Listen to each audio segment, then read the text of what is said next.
Olá, pessoal, boa noite, sejam bem-vindos. Está entrando no ar o Portal Podcast dessa semana e hoje nosso bate-papo vai ser com ele, o Rossano Sobrinho, que é escritor, terapeuta, palestrante e hoje, mais especificamente, falando aqui do livro A Ditadura da Bíblia. Está sendo lançado agora, né, Rossano? Primeiramente, muito obrigado por ter aceitado o convite de vir aqui falar com a gente. Seja bem-vindo, tá? Uma boa noite a todos. Gustavo, é uma alegria estar aqui, né? Já tem um tempinho que a gente está programando esse Tem. papo, né? E Esse graças a podcast está Deus, marcado há está muito tempo, marcado há né? muito tempo. Lançamos um livro, não deu para vir, e agora, com a ditadura da Bíblia, a gente está aí para conversar um pouquinho. Eu que agradeço a oportunidade, a você, a Camila, aqui da sua equipe, a oportunidade de vir refletir um pouquinho, divulgar o novo trabalho. Rossano, a gente sempre começa aqui o nosso podcast pedindo para a pessoa falar um pouco sobre ela. Então, para quem ainda não te conhece, se apresenta, fala um pouco sobre você, quem é o Rossano, de onde vem, para onde Para vai. onde vai? Eu sou aqui de Espera Feliz mesmo, né? Filho da dona Avelina, do seu Toninho. Cresci aqui, estudei, fui professor durante 20 anos, tenho uma graduação em letras. Depois fui fazendo outros cursos, psicanálise, psicopedagogia, e deixei o magistério e comecei a atender como terapeuta. E escrevo há mais ou menos 25 anos. E esse é o 25º livro, né? Na faculdade de letras que eu despertei assim para a escrita. Sempre amei a literatura, sempre amei escrever. Participei de uns contos, de uns concursos de contos em Carangola do SESI. Tive a alegria de vencer um deles. E depois, em 2004, com um livro, um romance intitulado O Mistério de Tel, comecei assim a escrito. Esse romance foi premiado num programa de TV de São Paulo e tivemos a alegria na 18ª Bienal Internacional do Livro de São Paulo de lançar a obra lá. E nunca mais parei de escrever, né? Então eu sou pai de família, é, casado com Cíntia, pai de Ângeles e Pedro, e estamos aqui na tarefa. Como espírita, né? Coordeno reunião na Sociedade Espírita Paz, Amor e Caridade, Espera Feliz, há mais de 20 anos. Sou um escritor da alma, Uhum. alguém que ama a espiritualidade. Quantos livros já antes desse A Ditadura da Bíblia? Você Esse é ainda o, tem a conta? São tantos? São 24 livros, esse é o 25º trabalho, né? E outros projetados, trabalhando, e assim, a gente começa um livro, faz uma pausa, vai para outro, eu abro mais de um escrito, Você né? escreve vários ao Ao mesmo mesmo tempo? tempo, é. Ah, legal. Então tem livro que a gente começa, produz assim um pouco, e depois aquilo não rende. Uhum. Depende assim de uma sintonia, de um processo, de uma entrega, sabe? Aí surge um outro tema, eu abro outro arquivo e começo ali. Ah, sim. Já aconteceu de eu abrir 3, 4 livros e depois de um tempo eu perceber que aquilo era um livro Era só. um só. Aí eu uno aqueles capítulos e tal, quando eu vejo, tem um livro.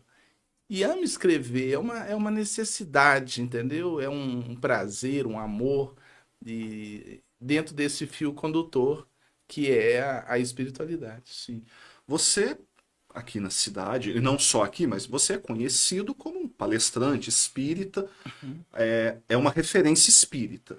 Todos esses livros, os seus livros, são todos espíritas? São livros espíritas ou não? Não, eu tenho 2 livros não espíritas. Quando eu comecei, eu escrevi um livro, um romance não espírita. Depois eu lancei um livro de poesia não espírita, O Mundo Segundo Minha Janela. Mas quando eu me tornei espírita, eu já escrevia. E ao me tornar espírita e me apaixonar pela mensagem do espiritismo, eu canalizei essa vocação, vamos chamar assim, Sim, para o espiritismo. E aí nunca mais eu tive vontade de escrever uma obra não espírita. Eu entendi. produzo muito nessa área. Eu tenho um livrinho infanto-juvenil que eu nem publiquei ainda fisicamente, é Memórias de um Saxofone.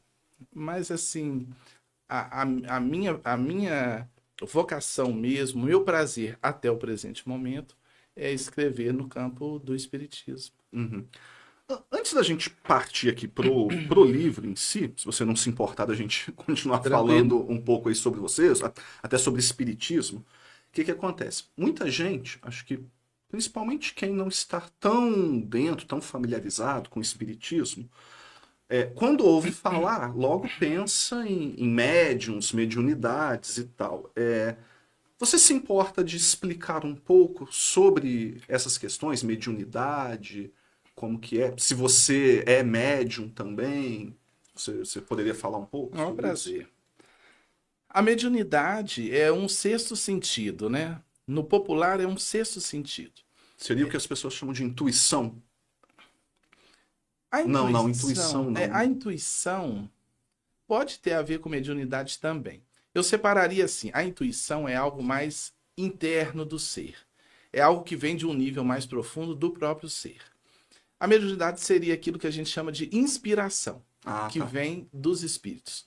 Para ter mediunidade, tem que ter presença dos espíritos. Entendi. Mas há uma mistura no processo mediúnico desses elementos internos e de elementos externos. Então, mediunidade, o médium é a pessoa que sente os espíritos em um nível qualquer. Então, por exemplo, você pode ver espíritos, ouvir espíritos, você pode receber, entre aspas, no popular, entidades espirituais, que é um processo que a gente chama de psicofonia, ou psicografia, que ficou conhecida mundialmente, principalmente através de Chico Xavier. Sim.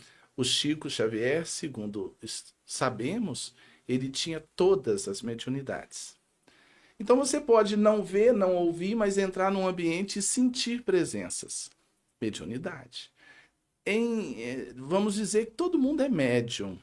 O que algumas pessoas às vezes chamaria de a energia desse ambiente. Ela pode É, estar sentindo ali, na verdade, seria um grau de é mediunidade um que grau de talvez mediunidade, ela sinta indubitavelmente. o que está ali? É um grau de mediunidade.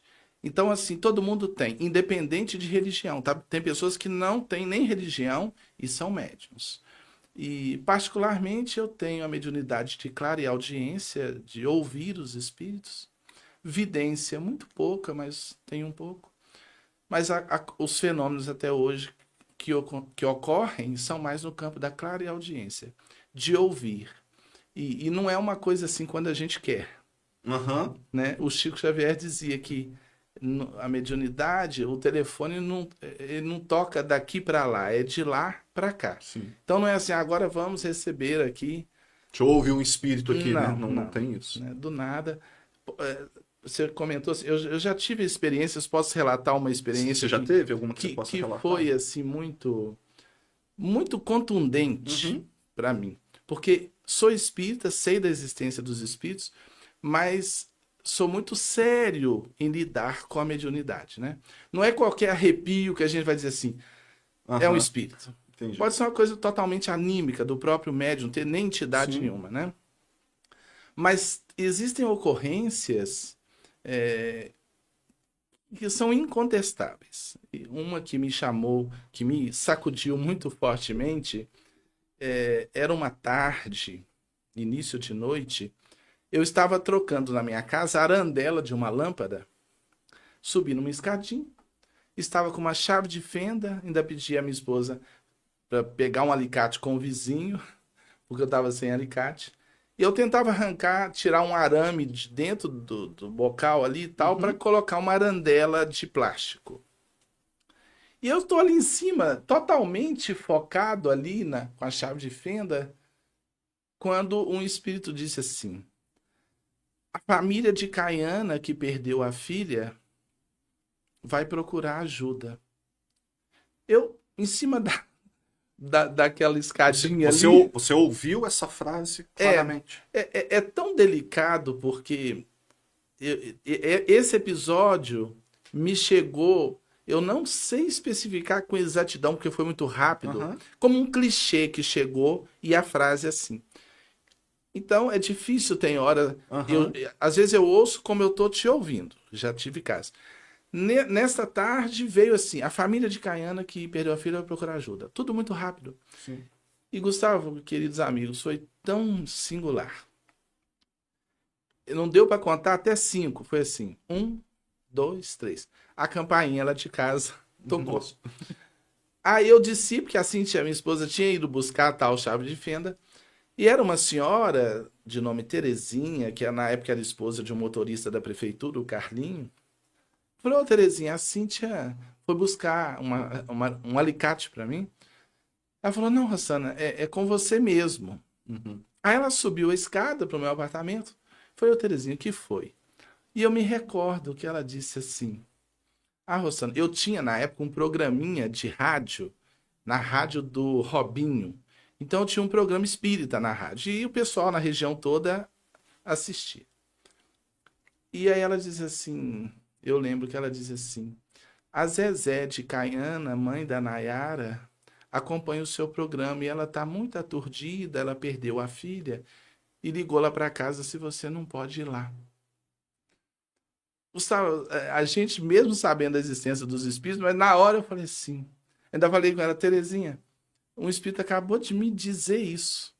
Uhum. Ela falou, é? Eu falei, eu vou lá. Aí eu troquei de roupa e aí eu estava muito cansado, talvez se eu não tivesse captado a orientação do espírito, eu tivesse dito, eu posso ir amanhã, né? Uhum.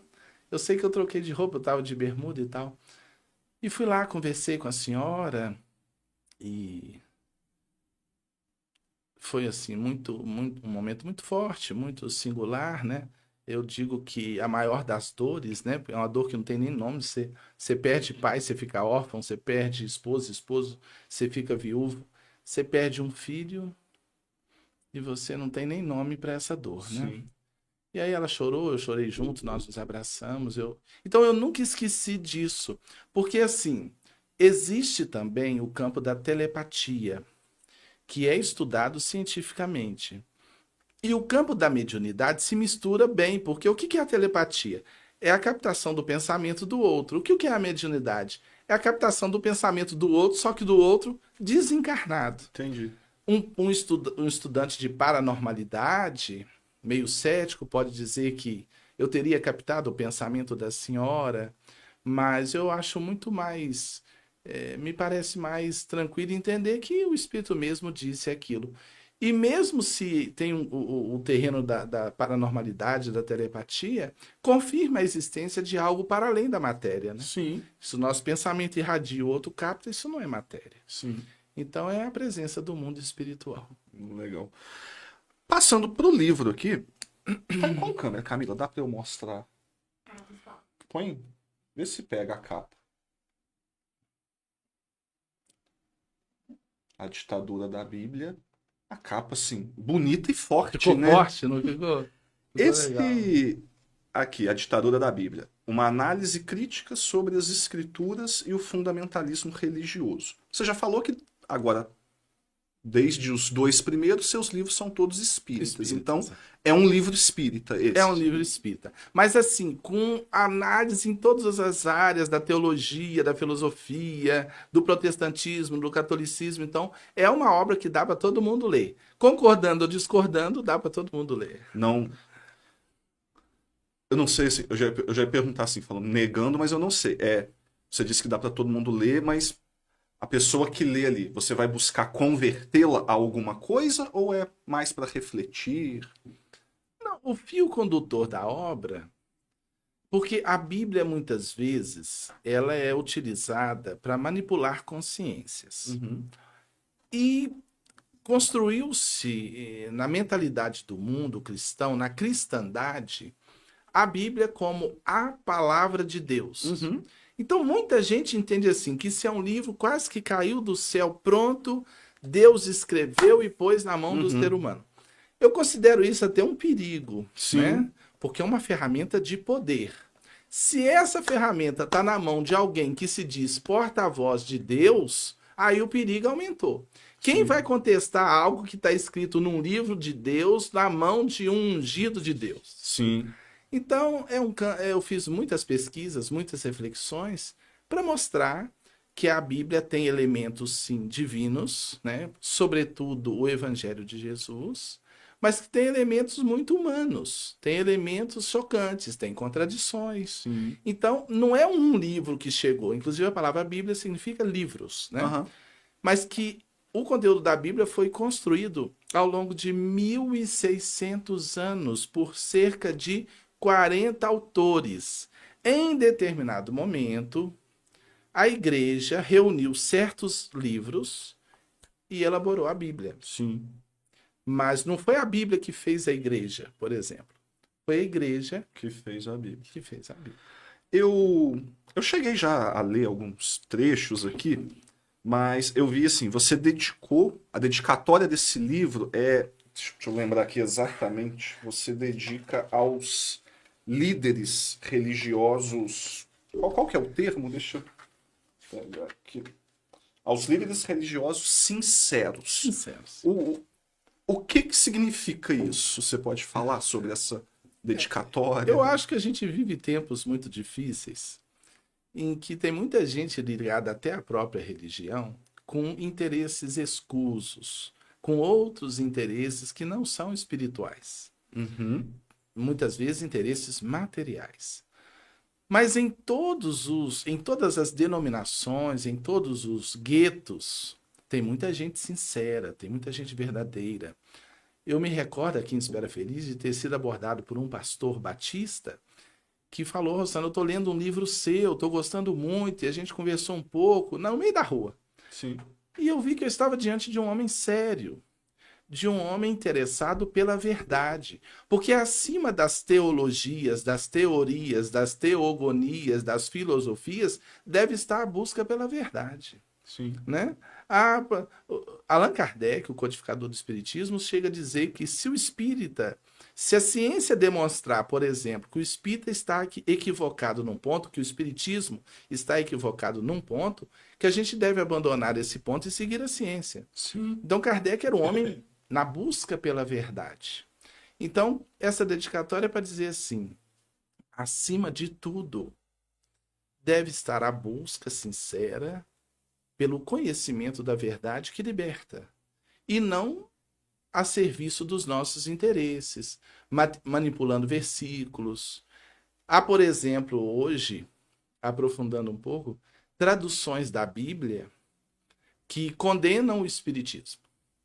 Então existe uma Bíblia católica, uma Bíblia das Testemunhas de Jeová, que em Deuteronômio 18, que é uma passagem do Antigo Testamento, em que se proíbe exigir a presença dos mortos, colocaram no texto a palavra espírita, médium espírita, não poder consultar um médium espírita, não tinha palavra nem médium, nem a palavra espírita. Sim. No original, ou nos textos mais antigos, que também não temos originais, era feiticeiro. Então, um tradutor religioso, tradutor traidor, ele substitui a palavra feiticeiro por espírita. O indivíduo leigo, o indivíduo simples, que alguém fala, tá aqui na Bíblia, ó, espiritismo é do diabo, é contra Deus, ele vai acreditar naquilo. E ali a Bíblia é a palavra de É Deus. a palavra de Deus. Se na palavra de Deus está dizendo aquilo, mas ele não sabe que não é, ele não está lendo uma tradução, ele está lendo uma traição. Essa proibição de Deuteronômio 18 foi uma época que as pessoas deitavam sobre os túmulos para exigir que os mortos se comunicassem para responder trivialidades do dia. O que o Espiritismo também não autoriza, não concorda. O Espiritismo propõe a mediunidade com Jesus. Assim como Jesus conversou com Moisés e Elias no alto de um monte, dois espíritos, mostrando que é possível. Então, quer dizer, Moisés estava proibindo o que nós chamamos tecnicamente de mediunismo. O que é o mediunismo? Chamar os mortos, os espíritos, para saber o número da Mega Sena, resolver questiúnculas do cotidiano. A mediunidade com Jesus, não. É o intercâmbio com os espíritos superiores, que sempre esteve presente no mundo, os profetas de Israel, os grandes mestres do Oriente, e o Espiritismo vem mostrar isso. Os apóstolos, né? O Espírito Santo, por exemplo, a nosso ver, segundo o Espiritismo, é a presença dos espíritos superiores. Emmanuel disse, o mentor de Chico Xavier, ninguém deverá ignorar que Espírito Santo designa a legião de espíritos santificados na luz e no amor que cooperam com Cristo desde os primeiros tempos da humanidade. Então, mediunidade no Espiritismo é o intercâmbio, o contato com o mundo espiritual, como os apóstolos tinham, a serviço da edificação de um mundo melhor. Uhum.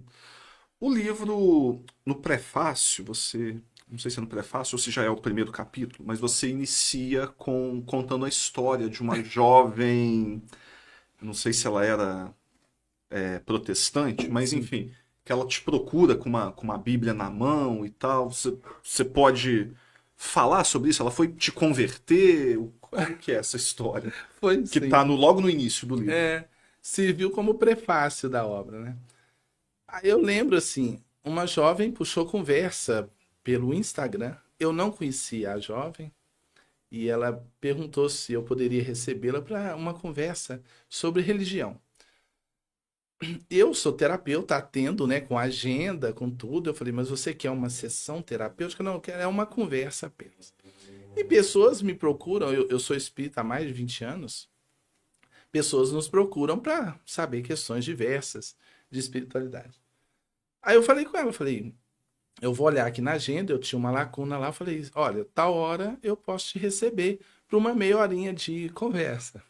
Foi muito assim, até engraçado por um lado, porque ela chegou com uma Bíblia desse tamanho, com uma cara assim muito fechada, sisuda, né? E aí, cara, ela disse que tinha visto uma postagem de uma amiga.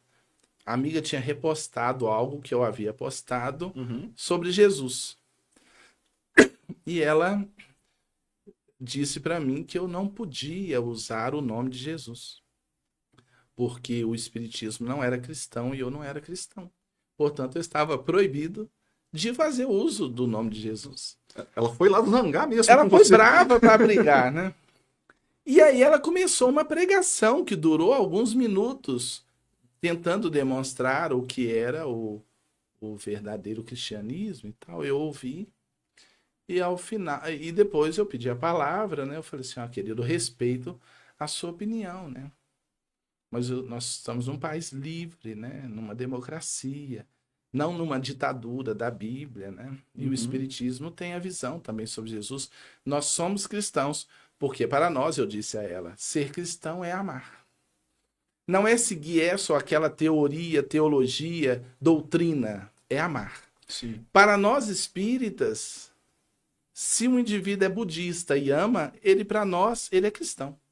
Sim. Parece uma contradição, mas à luz do espiritismo, do que nos mostra, não. Né? A gente chega a dizer que prefere um ateu sério e verdadeiro e do bem do que um religioso falso, Sim. medíocre, né? Então, o cristianismo para nós é amar, amar e amar. Por isso que a máxima do espiritismo é fora da caridade não há salvação. E eu disse, essa é a leitura que os espíritos superiores nos trazem. E você está numa visão mais paulinista, expliquei para ela um pouco, e o livro fala sobre o que seria o paulinismo. Essa aceitação pela fé, Sim. aceita Jesus como seu Senhor e Salvador, e você está salvo. Jesus nunca falou isso. Quando um doutor da lei perguntou o que era preciso fazer para herdar a vida eterna, então, quer dizer, na época de Jesus, um homem indaga a Jesus o que é preciso fazer para herdar a vida eterna. Jesus não falou assim, você me aceita como seu Senhor, como seu Salvador. Não, Jesus falou assim, o que diz a lei? E o doutor falou, amar a Deus sobre todas as coisas e ao próximo como a si. E Jesus falou, faze isso e viverás. Então, na palavra de Jesus, muito mais do que na de Moisés e na de Paulo, que merece todo o nosso carinho e respeito, porque levou o cristianismo para os gentios, mas é na palavra de Jesus que assenta o espiritismo. Sim. O verdadeiro cristianismo é amar, com rótulo ou sem rótulo. E aí ela não ficou muito satisfeita. Eu achei, graças a Deus, que eu não apanhei da Bíblia, né? Porque dizem que Chico Xavier, certa feita, levou uma costa de Bíblia. Eu falei, será que eu vou ser mais um, né?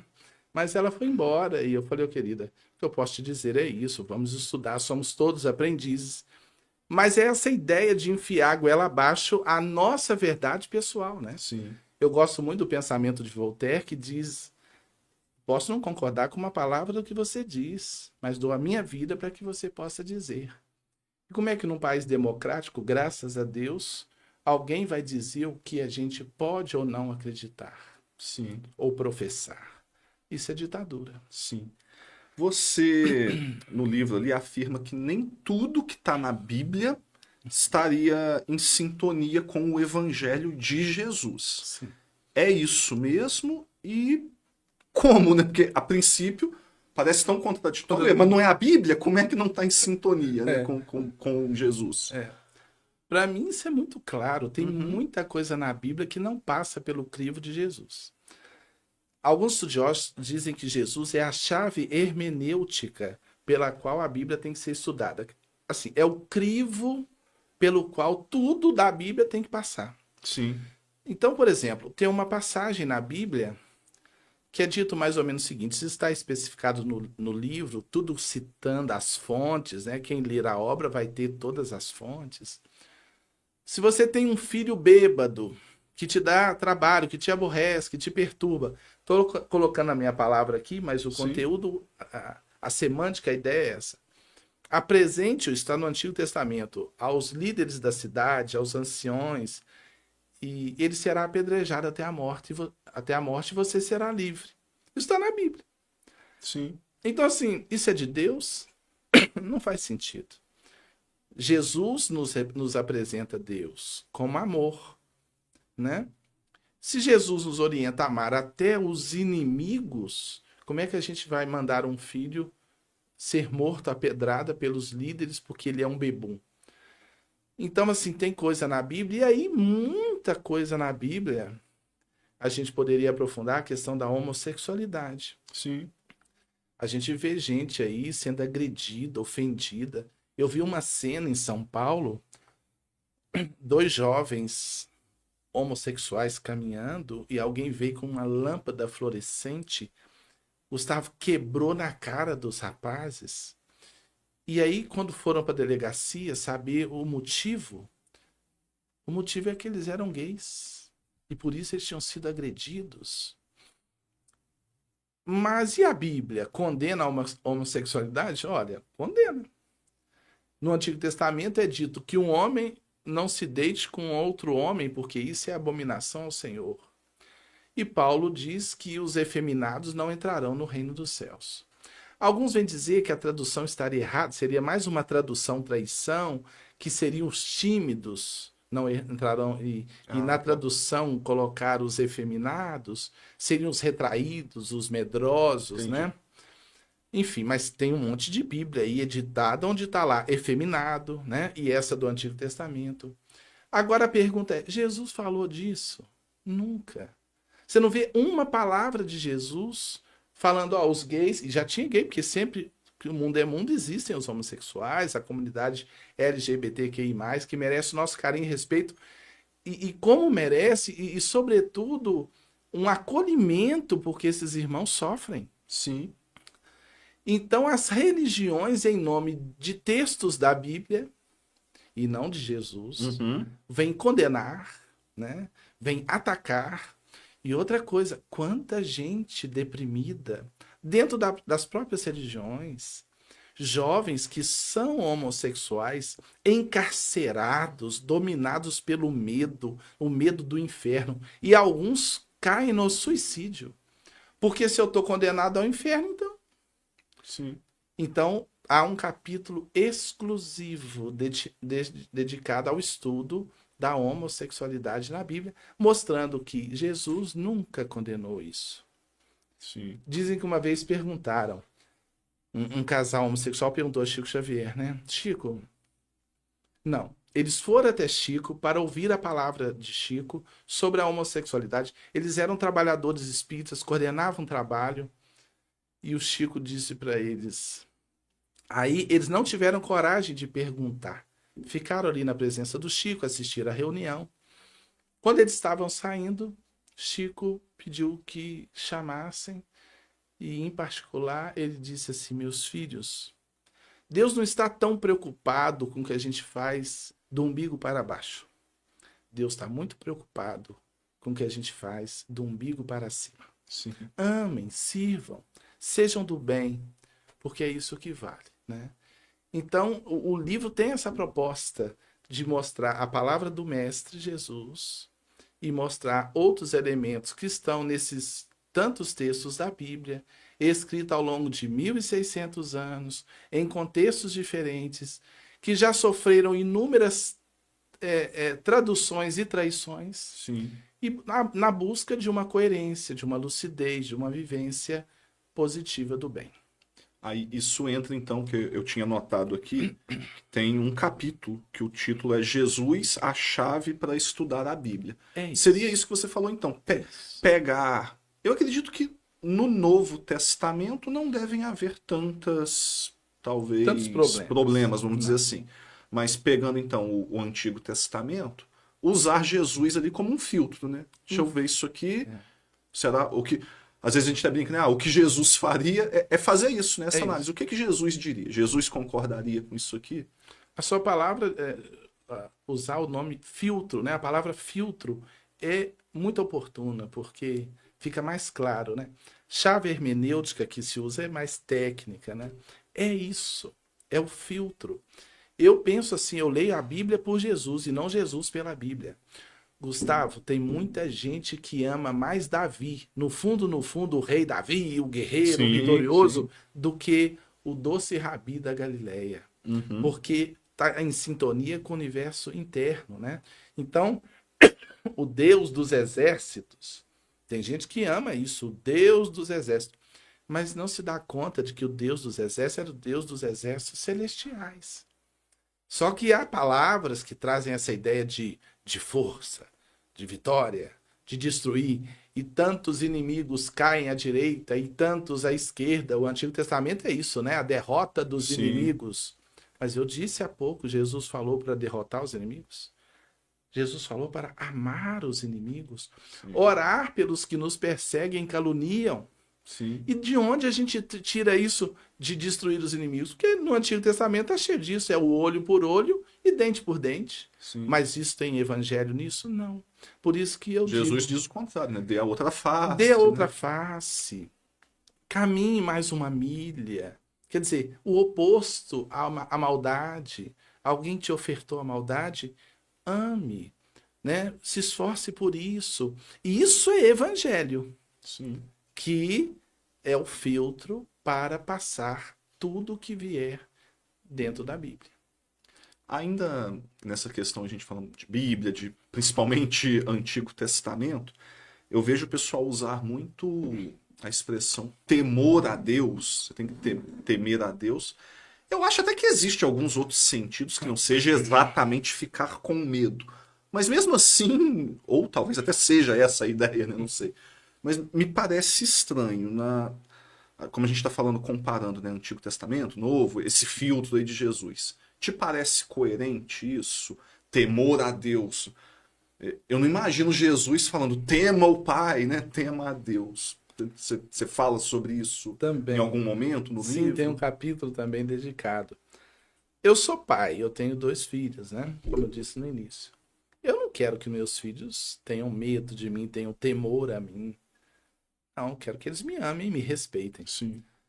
No Antigo Testamento se encontra lá, por exemplo, que o princípio da sabedoria é o temor a Deus. Isso é de Salomão.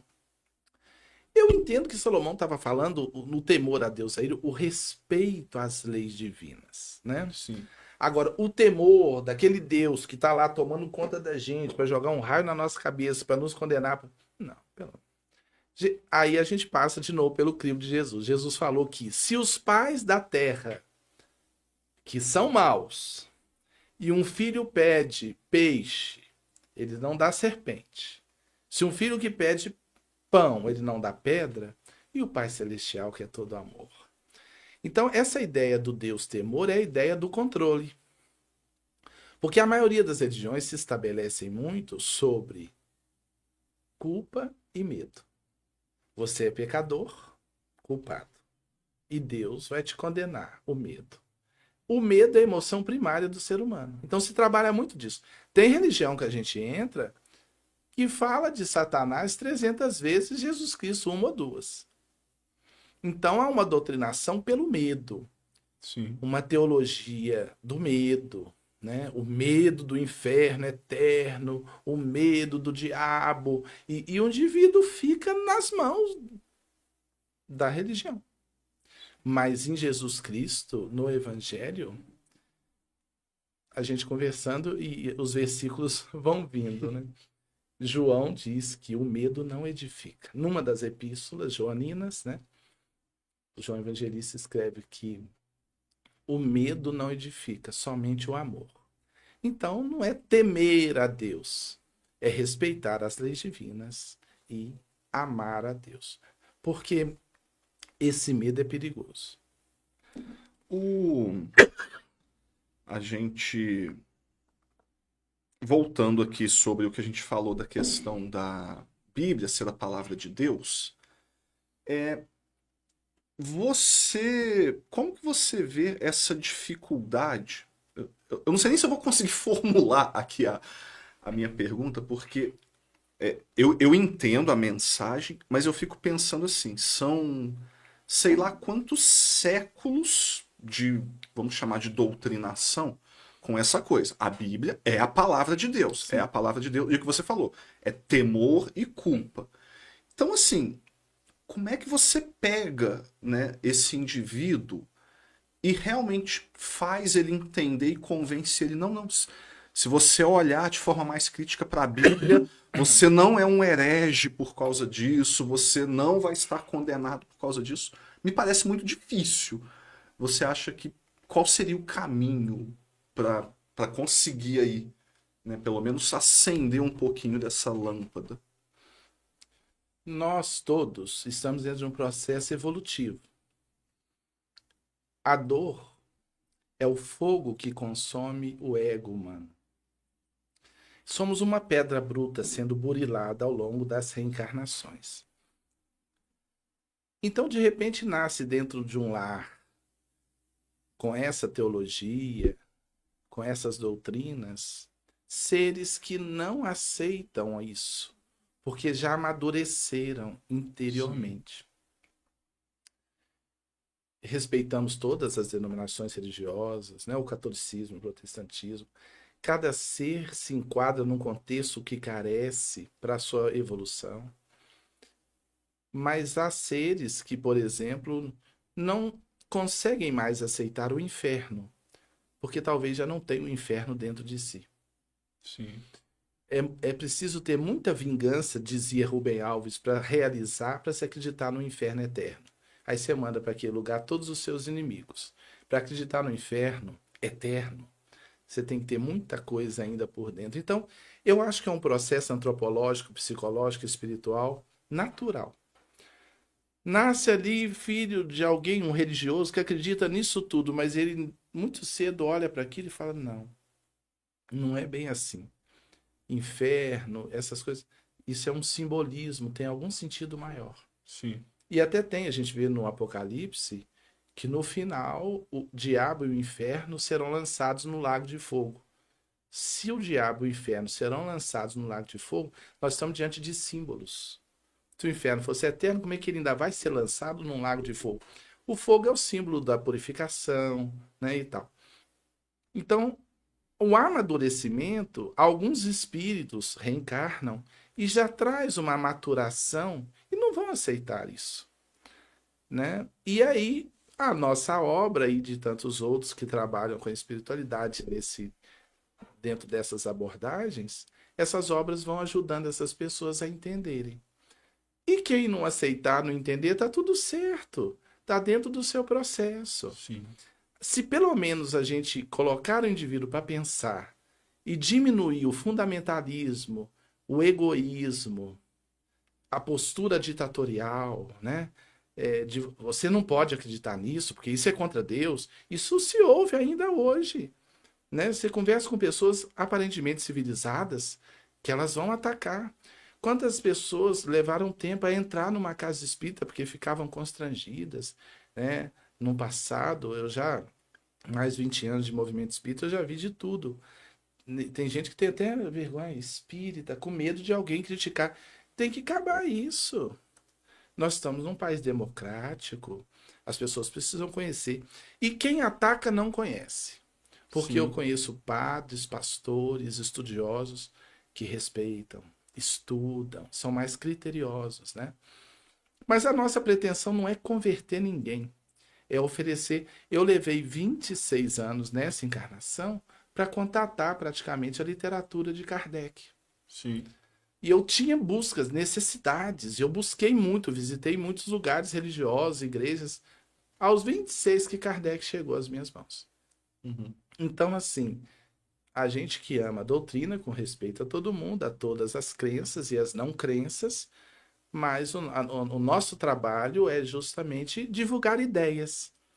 Aqueles que estão naquela sintonia, independente do gueto religioso, do lugar da igreja ou da não igreja, podem estar em sintonia, podem estar em busca. Alguém pode estar nos assistindo agora em busca desse caminho. Sim. E como eu e outros podem fazer uma caminhada bonita aí. Uhum. Você mencionou muito aí algumas vezes encarnação, reencarnação.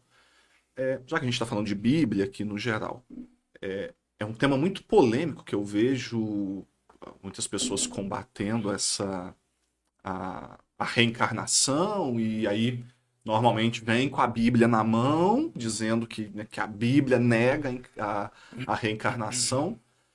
A Bíblia fala de encarnação, de reencarnação? Sim. A palavra não, porque a palavra foi cunhada no século XIX, né?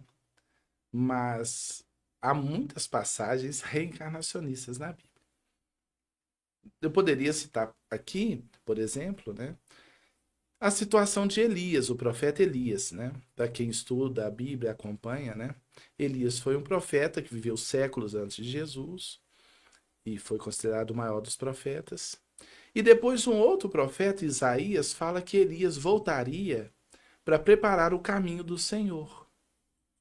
Elias já não estava mais aqui.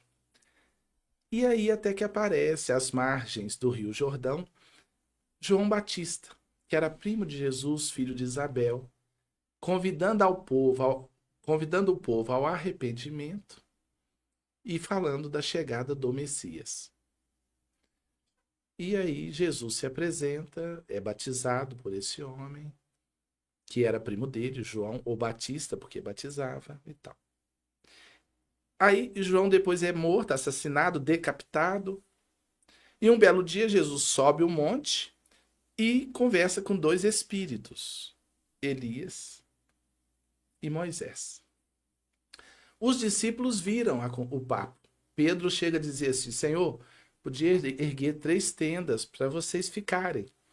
Estava Jesus encarnado, transfigurado, tendo um contato mediúnico. Era uma reunião mediúnica, de Sim. materialização luminosa.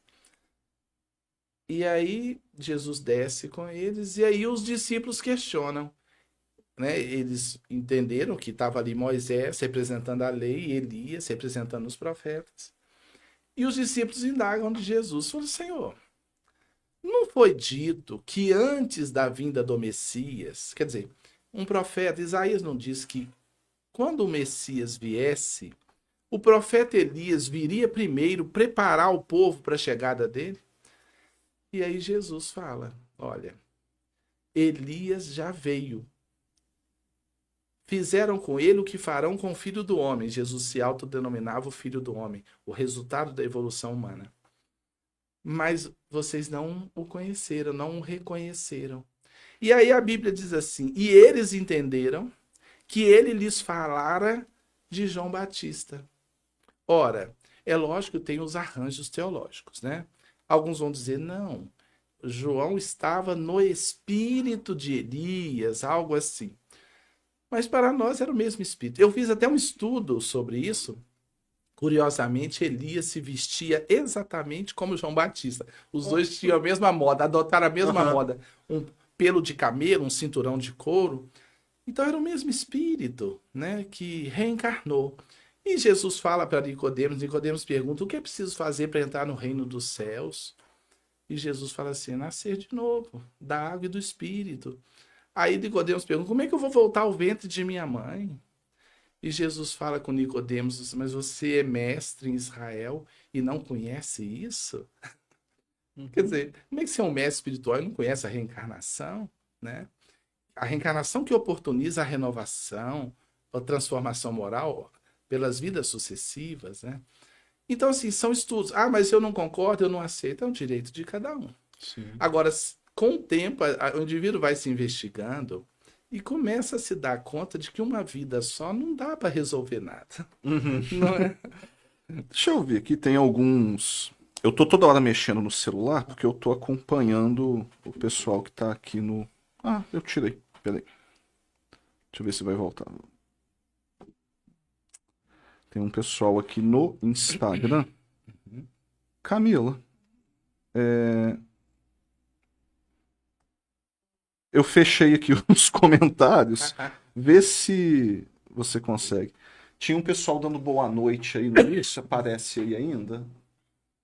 Pelo computador você vê lá na transmissão.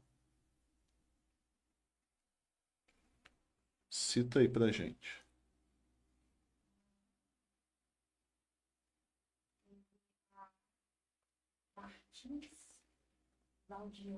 Isso, Martins Valdiano, ela tinha dado boa noite e agora no final aqui eu ia falar dela, ela elogiando, falando de excelente passagem, citação, mais alguma coisa antes aí? Obrigado, muito obrigado, querida. Eu tinha visto ali, mas eu perdi. No YouTube, ó, a gente tem aqui o Rodrigo Nacarate, dando boa noite e te parabenizando pelo novo livro. Muito obrigado. A Cíntia dando boa noite. Rapper, youtuber dando boa noite. Júlia Silva falando boa noite, livro incrível. E chegou aqui, ó, Marcos Coco também dando boa noite. Tem um pessoal acompanhando aqui pelo Obrigado, YouTube. amigos. Muito obrigado pelo Instagram. carinho, pelo afeto. Muito obrigado. Passou algum aí que eu não vi, Camila? Francisco acabou de comentar também boa noite. No Instagram? Boa noite, com certeza vai no sucesso. Isso. Obrigado. Muito obrigado, Anne. Beijo. A gente falando aqui né, sobre esses temas, aí me vem aqui um assunto até polêmico. A gente tem visto, eu já vi até aqui na Câmara de Vereadores de Espera Feliz, algo do tipo, há alguns anos, e direto tem notícias aí de legisladores querendo instituir leitura da Bíblia em escolas públicas. Você fala sobre isso no livro? Ou, assim, o que você tem alguma opinião sobre isso? Porque é sempre essa coisa, né? Não, a Bíblia é santa, é a palavra de Deus, então qual seria o problema? Não tem né? problema, né?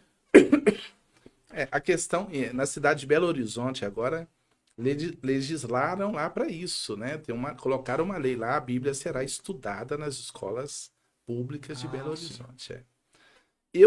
Olha bem, eu acho um perigo.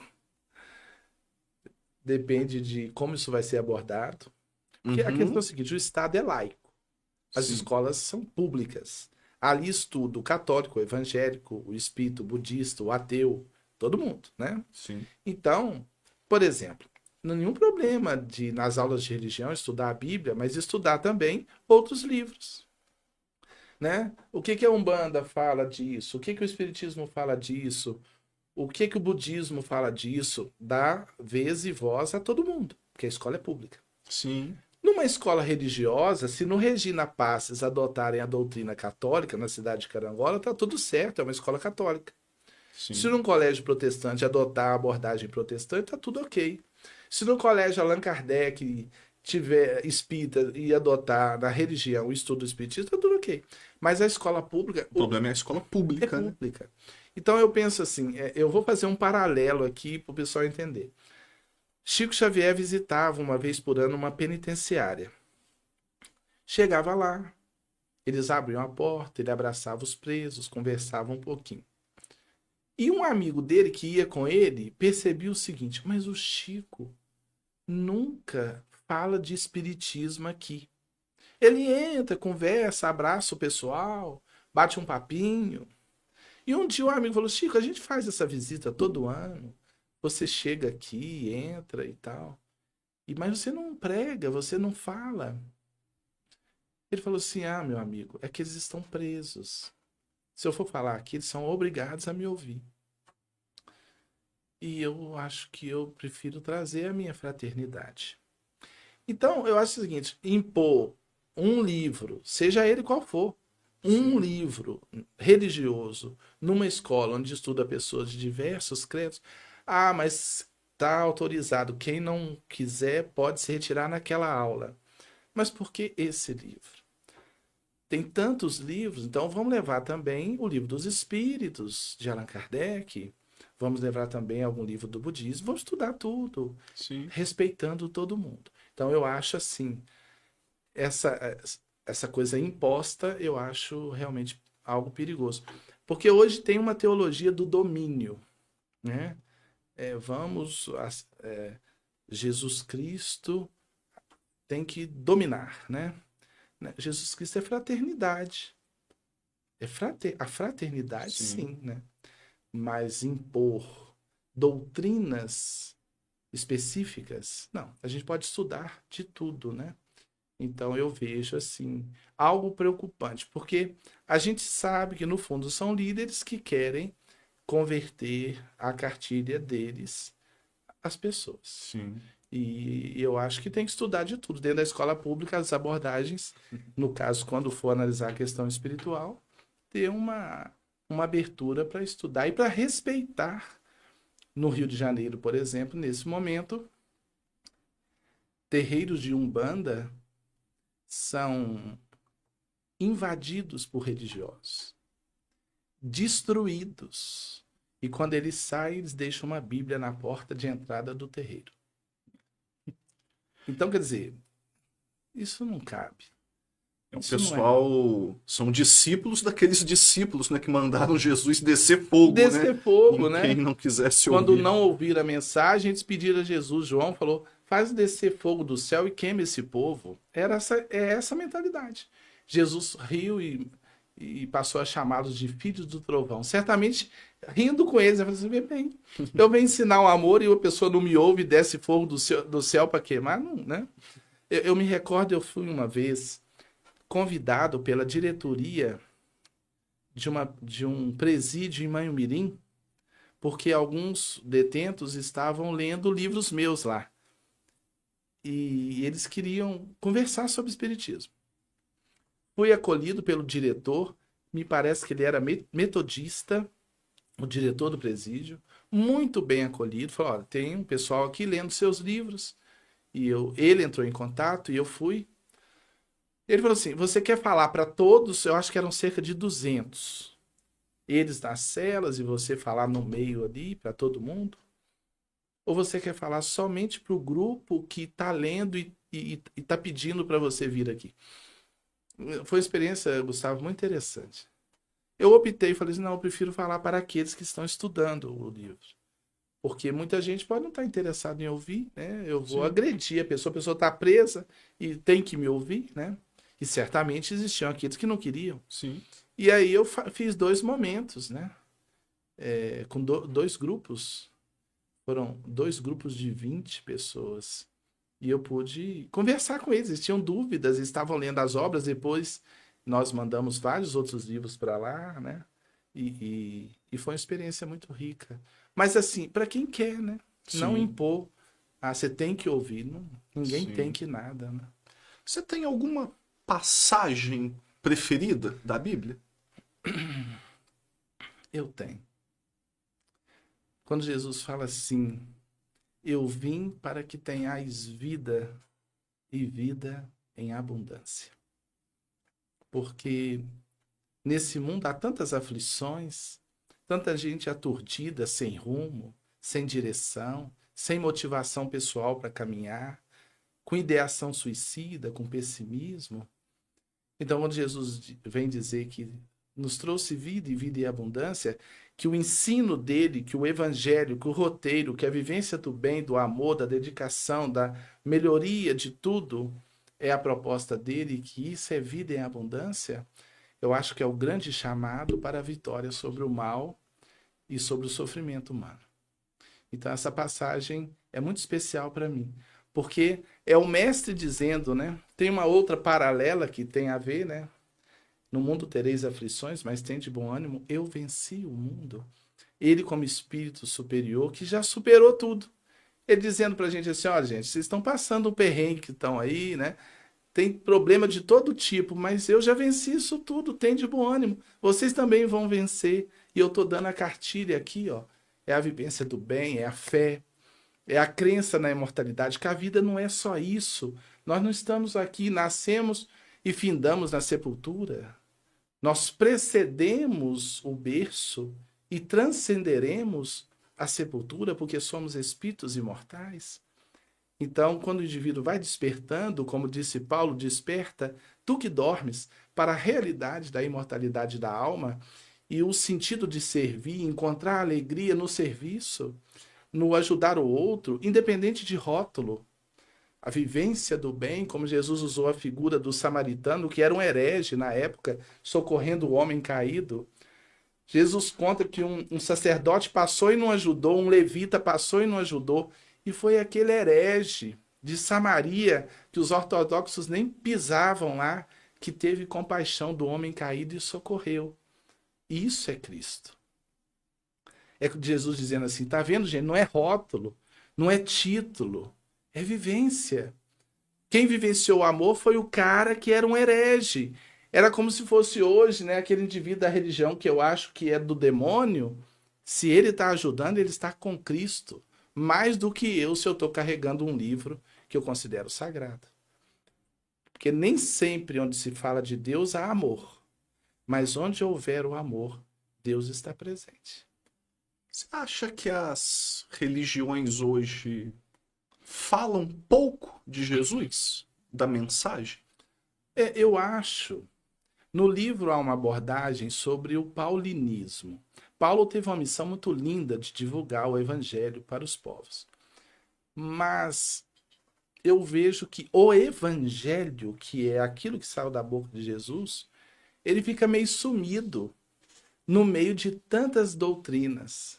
Então, por exemplo, tem a doutrina da prosperidade, vem para cá que sua vida vai melhorar, pipopô, você vai arrumar um casamento. Mas e o Cristo, né? Onde que está o Cristo nisso? Claro que Jesus falou disso também, a vida abundante. Sim. Mas muitas vezes Jesus fica oculto em algumas religiões. Uai, só olhar hoje o mundo, né? Tanta gente com ódio que quer que o outro morra. Tivemos aí um período político tão conturbado e muitos religiosos torcendo para que fulano morra, para que Beltrano morra, e muitas vezes em nome de Deus. Isso não bate, é preciso dizer escancaradamente com o evangelho.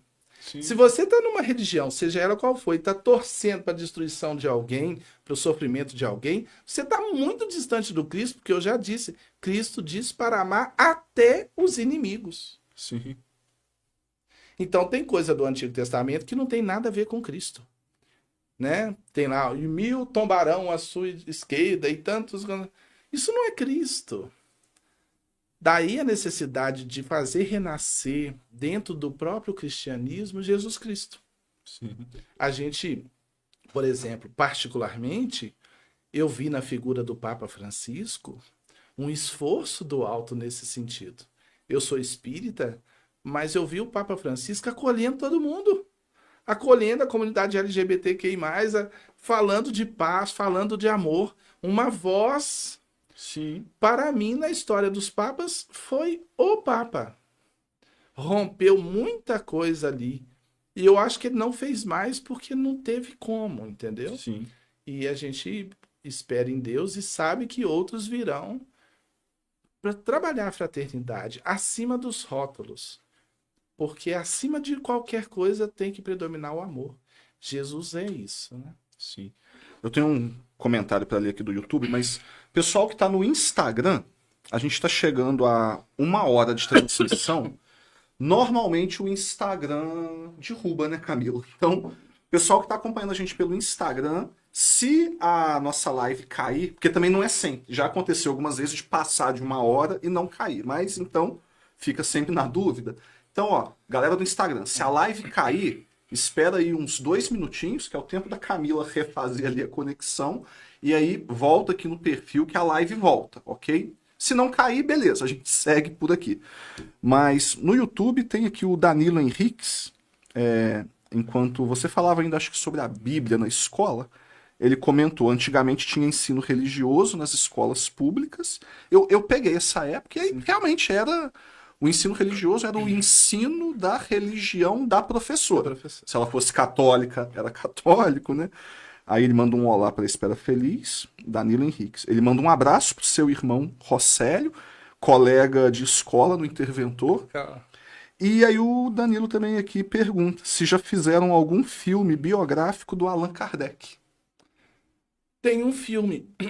Tem um filme na Netflix sobre Allan Kardec. Eu não lembro. Acho que o nome é Kardec Eu acho mesmo. que é Kardec. O filme é lindo até. Filme, ô Danilo, o filme fantástico, muito bem feito. Kardec, na Netflix. Sobre isso que o Danilo está falando, um abraço, querido. Tudo de bom. Eu lembro, eu não era nem espírita, eu era aluno no Altivo Leopoldino de Souza, que é uma das maiores escolas aqui da cidade, e eu era representante dos alunos. E eu lembro, num conselho, numa reunião do conselho, numa reunião em que eu representava os alunos, eu questionei na época, porque eu sabia que na época, eu não sei, hoje eu acho que não é mais assim. O professor, para dar aula de religião, eu fui professor há 20 anos, conheço bem isso. Ele tinha que ter autorização ou de um padre ou de um pastor. Numa escola pública, quer dizer, do povo, para dar aula de religião, tinha que ter autorização de um padre ou de um pastor. Bem, hoje nós temos a comunidade espírita, nós temos a comunidade umbandista, cidades maiores têm budistas, tem muçulmanos, tá? Então assim, não cabe.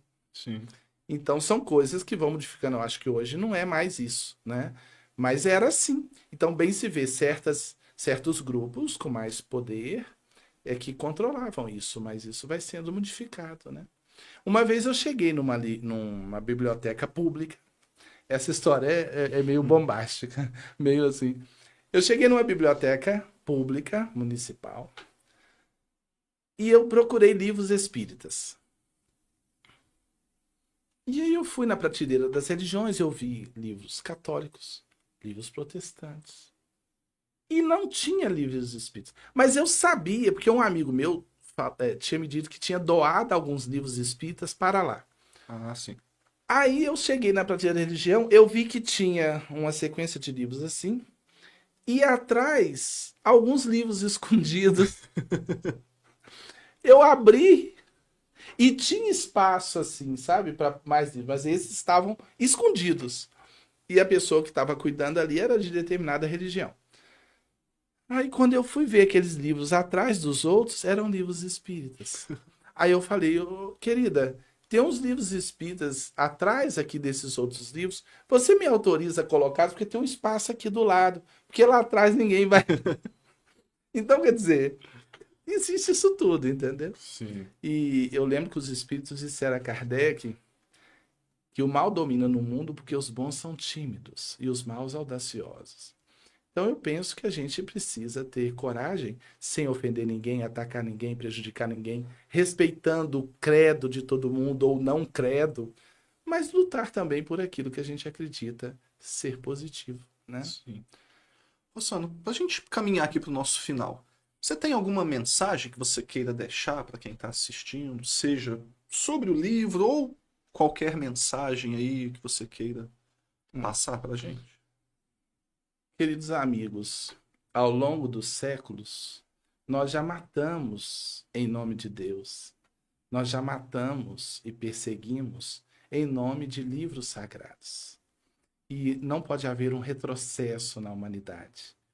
Então, quando qualquer teoria, doutrina, teologia, qualquer proposta nos levar a atacar, a diminuir e ofender o outro porque não acredita no que nós acreditamos, lembremos de Jesus como um homem luz, como o representante da luz na terra, que amou a todos.